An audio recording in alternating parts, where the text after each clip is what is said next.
Y hablamos ya de todas las propuestas claves de Pedro Sánchez con Rafael Murillo, abogado constitucionalista. Señor Murillo, muy buenas noches. Hola, buenas noches. Una de las medidas que Pedro Sánchez quiere derogar es la Ley de Seguridad Ciudadana, más conocida y apodada malmente por la izquierda como Ley Mordaza. ¿Es posible? Sí, posible, es factible. Lo que ocurre es que tiene que obtener mayoría absoluta en votación de totalidad en el Pleno del Congreso de los Diputados. Entonces tendría que ponerse de acuerdo con todas aquellas fuerzas políticas que quieran derogarla.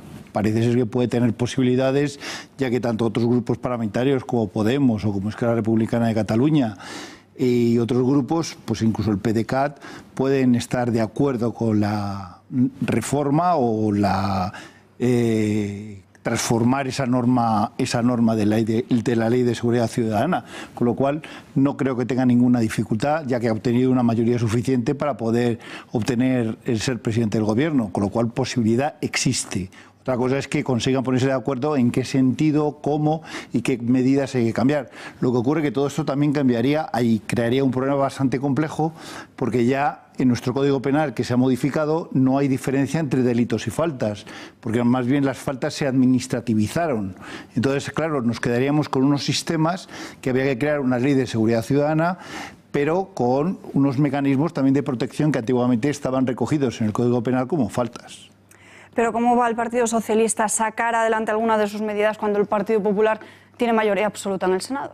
Pues lo que ocurre es que la mayoría absoluta que tiene el Senado como segunda cámara, o esa cámara que tiene una teórica representación de intereses territoriales, tiene unos mecanismos muy limitados, porque en cuanto a la reforma de las leyes que provienen, que siendo aprobadas previamente por el Congreso de los Diputados, cualquier enmienda que se presenta en el Senado tiene que volver otra vez al Congreso para ser ratificada. Por lo tanto, es el Congreso al final el que tiene la última palabra. Y lo único que se puede hacer, el Senado tiene un derecho de veto, pero ese derecho de veto solamente tiene un sentido puramente temporal. Es trasladar su aprobación 3 meses, porque transcurrido ese tiempo se vuelve otra vez a votar la ley, y si obtiene mayoría simple queda aprobada. También hay otro mecanismo más rápido, que es ratificarla por el Congreso de los Diputados inmediatamente por mayoría absoluta. Con lo cual, el Senado lo único que podría sería retrasar la aplicabilidad de una norma, pues un plazo de tiempo de 3 meses, pero poco más. Es decir, que tampoco hay unas capacidades que tenga eficaces en cuanto a poder llevar a cabo un control eficaz sobre la normación que provenga del Congreso de los Diputados. Es decir, si el Senado quiere vetar algo, a los 3 meses vuelve inmediatamente al Congreso de los Diputados. Y si es aprobada por mayoría simple, suficiente. Y en el caso de no querer agotar ese plazo del tiempo, pues se aprueba por mayoría absoluta. Por ejemplo, las leyes orgánicas que ya vienen aprobadas por mayoría absoluta del Congreso de los Diputados, tienen muy poco sentido el que se presente una propuesta de veto, ¿no?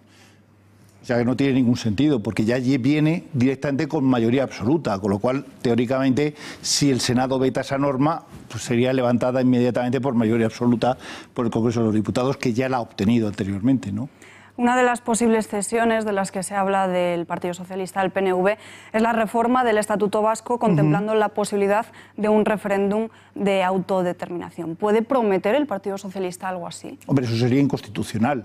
Ya lo hemos visto claramente con el proceso que hay en Cataluña y, por lo tanto, el Tribunal Constitucional ha sido claro. Solamente modificando la Constitución y dentro de la Constitución y del orden constitucional, si se va a reconocer un derecho de secesión de los territorios, se podría hacer, pero previamente hay que reformar la Constitución. En ese sentido, prometerlo no lo puede prometer.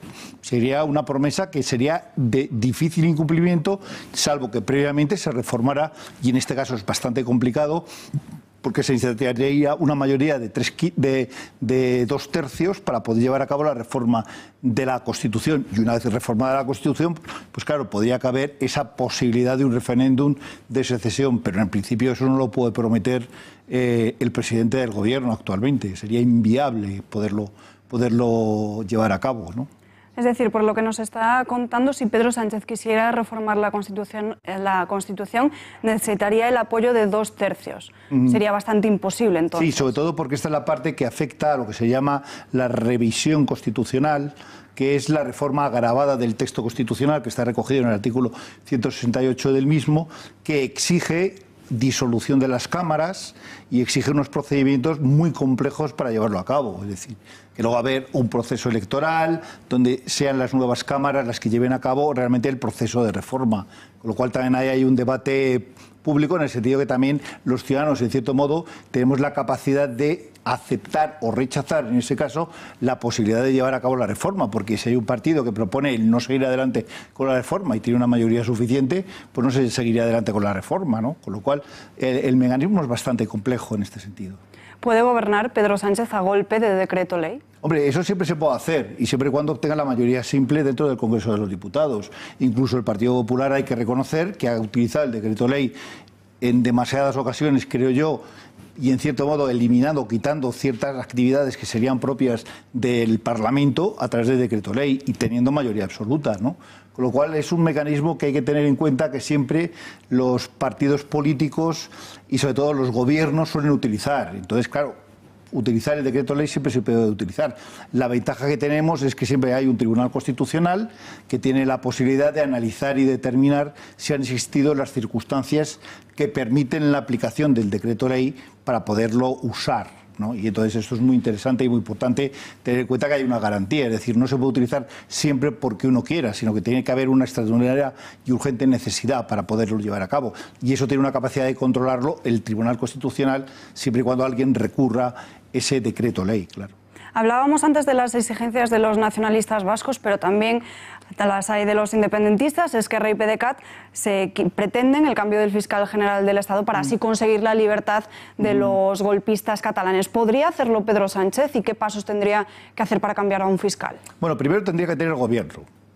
O sea, primero lo que tenemos ahora es que hay lo que se llama un decreto del presidente, que es el único decreto que aprueba el presidente, que es el nombramiento de los ministros.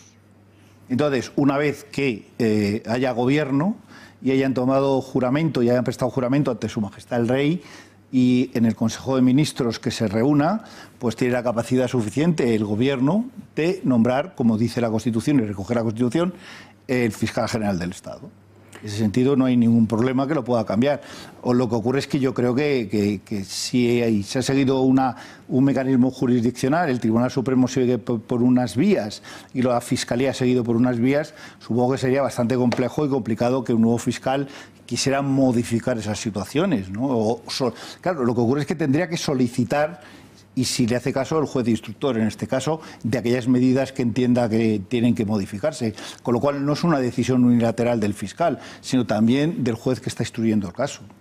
Señor Murillo, como experto constitucionalista, ya por último, viendo todo este reparto de partidos, estos apoyos, ¿ve viable que Pedro Sánchez agote la legislatura o apuesta por unas elecciones antes de 2020? Hombre, yo creo que, en primer lugar, aquí hay una confusión bastante determinante. Habrá que ver un poco cómo se pone en marcha el proceso y el procedimiento. Hemos visto, y como se ha anunciado aquí, cuáles pueden ser los futuros o los posibles ministrables, ¿no? En ese sentido, hay muchos que se han opuesto claramente, entre ellos Josep Borrell, al tema de la independencia de Cataluña y algunos que otros más.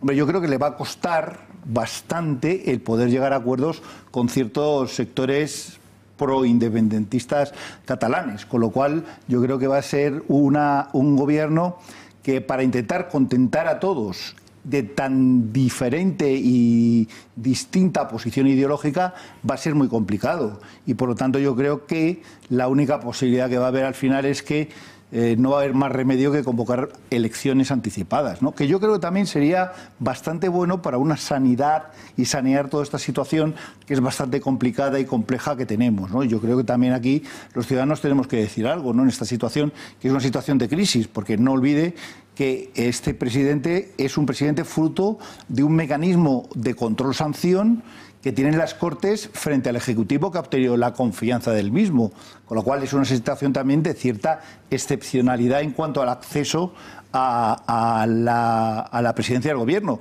Y piense usted también que el presidente del Gobierno no es diputado, o sea que es una persona ajena a los órganos legislativos.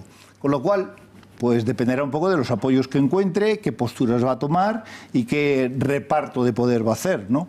Pero yo preveo que va a ser bastante difícil el que agote la legislatura, ¿eh?